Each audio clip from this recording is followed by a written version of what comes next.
चलिए, ये तो एक नेचुरल प्रॉब्लम हमें दिखती है कि कुछ लोग थके हुए से ड्यूटी से आते हैं और उन्हें कभी कभी नींद आती है। तो ये थोड़ी सी बात मुझे समझ में आती है कि हाँ, बहुत लंबी ड्यूटी करके, कठिन काम करके लोग आते हैं। लेकिन उन लोगों का क्या जो घर से चर्च आते हैं और चर्च में सो जाते हैं, जो कोई पहाड़ नहीं तोड़ते, लेकिन फिर भी बाइबल पढ़ते समय उन्हें नींद आती है। पता है ऐसा क्यों हो रहा है?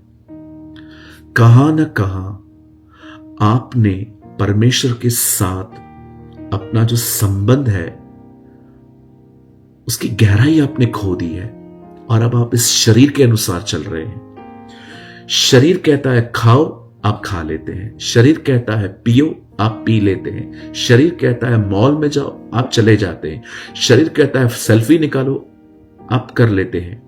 लेकिन जब आत्मा अंदर से कहता है कमरा बंद कर दुआ कर, आप नहीं जाते। जब पवित्र आत्मा कहता है बाइबल पढ़, आप नहीं पढ़ते। जब पवित्र आत्मा को हम इग्नोर करना स्टार्ट करते हैं ना, उसके बाद हमारा शरीर जो है ना, वो अपने फल दिखाना शुरू कर देता है और शैतान भी इसका फायदा उठाता है। जो नींद वचन को पढ़ते समय आ रही है, जो बाइबल को पढ़ते समय आ रही है, जो चर्च में आ रही है, वो नींद आपको परमेश्वर ने नहीं दी है। यहां पर देखिए, यहां पर भी एक लड़का पौलुस प्रचार कर रहा है, उसे नींद के झूठे झोंके आ रहे हैं और देखिए इवन वो गिर गया। आज मैं आपसे पूछना चाहता हूं, क्या आप इन दिनों में चर्च में सो रहे हैं? क्या आप इन दिनों में बाइबल पढ़ते समय आपको नींद आ रही है? आप जानते हैं ऐसा क्यों हो रहा है? कहां ना कहां आपने अपने शरीर की इतनी मानी है कि अब वो आपके ऊपर रूल कर रहा है। अब सिंपल सी बात है, सिर्फ हाथ रखवाने से सब कुछ नहीं होगा। जिस तरह से आपने एक प्रोसेस फॉलो किया है इस शरीर को जिंदा करने का, वैसे ही अब आपको एक प्रोसेस फॉलो करना पड़ेगा इस शरीर को वापस खत्म करने का, ताकि पवित्र आत्मा जो है वो आपके ऊपर चढ़ाई और राज्य करे। मैं आपको एक सलाह देता हूं, हर 3 दिन और 4 दिन में एक बार उपवास करिए और वापस उस उपवास के अंदर प्रभु के साथ समय बिताइए। पूरे हृदय से बाइबल को पढ़िए और प्रार्थना करिए। तब आहिस्ते आहिस्ते आपके बदन को वापस पवित्र आत्मा उसके ऊपर चढ़ाई करेगा। आपको लगता होगा, आप सोचते होंगे पास्टर उपवास की क्या जरूरत है? क्या परमेश्वर एबल नहीं है, ताकतवर नहीं है कि वो मुझे ऐसे ही छोड़ाए? लिसन टू मी, अगर परमेश्वर सर्वशक्तिमान है और वो ऐसी आज्ञाओं को देता है तो क्या ये वाजिब, क्या अनफेयर है? बिल्कुल नहीं।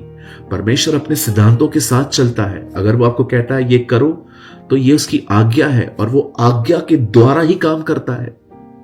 एक दिन आपने देखा यीशु मसीह ने क्या किया। जो चेले एक लड़के में से दुष्ट आत्मा नहीं निकाल पाए और यीशु ने निकाला, तब चेलों ने कहा प्रभु ये क्यों नहीं निकला? तब वो कहता है कुछ आत्माएं उपवास और प्रार्थना के बगैर नहीं जानते। क्या यीशु के लिए कठिन था विदाउट फास्टिंग और प्रेयर के डीमंस को निकालना? वो खुदा है, वो लिमिटेड नहीं है। आप उसे लिमिटेड नहीं कर सकते हो। वो खुदा है, वो सब कुछ कर सकता है। उसे दुनिया बनाई, बाइबल कहती है जो वो कहता है वो होता है। लेकिन जीसस उन सिद्धांतों को भी स्टैब्लिश करने आया जिसे ह्यूमन को जिंदगी जीनी चाहिए। अगर आज आपको लगता है कि पास्टर मुझे बहुत नींद आता है और मुझे बहुत ही यॉर्निंग्स आती हैं, प्लीज इस शरीर को मारना स्टार्ट करिए। यीशु ने कहा जो कोई मेरे पीछे आना चाहता है वो अपना इनकार करे, शैतान से न लड़े। सारी चीजें शैतान की तरफ से नहीं है। यस, हमारे 3 दुश्मन हैं, शैतान, संसार और हमारा शरीर।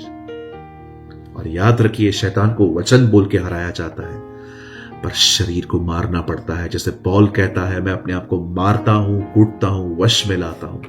मेरे भाइयों, मेरी बहनों, अगर आप काम करके चर्च जाते हैं और बाइबल पढ़ते हैं तो मैं समझता हूं ये थकान है। कुछ रिफ्रेशमेंट्स लीजिए, कुछ चाय कॉफी और मुंह धो के बैठिए और थोड़ा सा लड़ाई करिए, आप विजय पा लेंगे। लेकिन जो लोग ऐसा समझते हैं कि नहीं पास्टर मैं इतना हार्डवर्क नहीं करता तो भी मुझे नींद आती है, संडे को तो मैं सुबह नींद से उठ के आराम करके चर्च जाता हूं फिर भी नींद आती है। सर, आपको फास्टिंग की नीड है।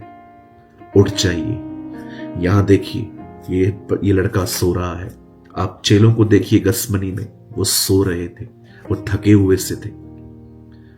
अपने आप को पकड़िए, फास्टिंग स्टार्ट करिए, भले हफ्ते में एक बार करिए, लेकिन विषय यही रखिए, प्रभु मुझे सोना नहीं है, मुझे तेरा वचन चाहिए, मुझे वापस मेरी भूख और प्यास दे इस शरीर को मारने में। और फास्टिंग करके फोन पे मत बैठिए, फास्टिंग करके बाहर मत घूमिए। Spend your time with Jesus. बहुत समय प्रभु को दीजिए। जब आप उसके साथ रहेंगे, पवित्र आत्मा आपके शरीर के इन कामों को ओवरकम करेगा और एक बार फिर से आप ईश्वर की तरफ निहारना स्टार्ट हो जाएंगे।